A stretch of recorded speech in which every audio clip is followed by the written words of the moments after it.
Ini bahasa awam ya, maksudnya saya melihat dari luar gitu kan. Nah, kok bisa sih melihat bibit-bibit seperti Pras begitu kan? Karena kan secara tinggi, maksudnya standar umumnya aja tuh tidak kurang begitu dalam tanda kutip. Kenapa akhirnya bisa percaya dan akhirnya bisa menemukan bibit-bibit kayak Pras ini? Sebetulnya itu kembali lagi ke pelatih yang udah pasti yang mendasar itu. Tetapi kalau kita ngelihat dari cara pandang pelatih, dia akan cari satu yang tinggi, atau kalau yang dia tidak tinggi dia punya kemampuan khusus, punya kemampuan super, shootingnya bagus, terus tadi yang udah dibilang sama Prastawa lah, larinya dia lebih cepat, dan kebetulan 3 itu ada di Prastawa ya. Nah dia ngelihatnya di situ, makanya saya juga kepada anak-anak yang kalau misalnya pas kebetulan saya ke daerah, saya tuh selalu bilang gini, kan mereka kayak udah patah semangat dulu, belum tentulah gue pengen bisa jadi pemain basket timnas karena mereka juga urusan tinggi badan nih jadi PR. Tapi saya selalu bilang sama mereka, ya lu emang harus punya effort lebih karena memang kalau lu bisa, kita lihat Korea juga yang ada juga yang nggak pemain nggak tinggi, Jepang juga ada pemain yang nggak tinggi, di beberapa negara-negara Asia juga ada.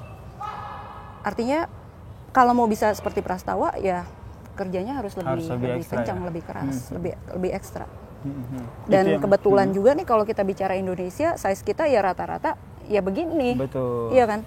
Kita agak kesulitan nyari pemain yang tinggi rata-rata kayak 2 meter 5, 2 meter yang emang ada tapi nyari gitu. Kalau yang 170 sekian itu banyak. Yang main basket pun di basket juga banyak ya.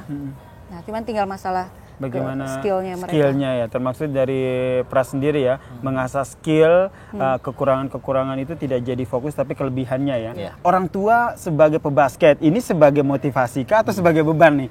Dua-duanya sih, beban pasti ada, karena kan ya namanya nama besar juga di basket gitu kan, orang-orang lihatnya pasti karena mereka bisa masuk ke tim pro, bisa masuk timnas, jadi itu jadi beban juga, tapi ya jadi motivasi karena ya udah kita buktiin aja, dan orang tua juga selalu ngedukung kayak ya main aja kita, ya bunda dari kecil sampai SMA sama bunda dilatihnya, pas udah di pro terus waktu aku tahun pertama kebetulan ayah yang latih tim itu juga, jadi mereka tahu lah kapasitas aku gimana, dia cuma bilang udah main kayak kamu biasanya aja, jangan beban gitu, kalau beban nggak bakal keluar kemampuannya, karena kalau udah pertandingan ya mental 90%, skill 10%. Jadi yang penting kamu menang dulu, jangan terbebani apapun, main seperti kamu biasanya, ayah sama bunda percaya aja gitu.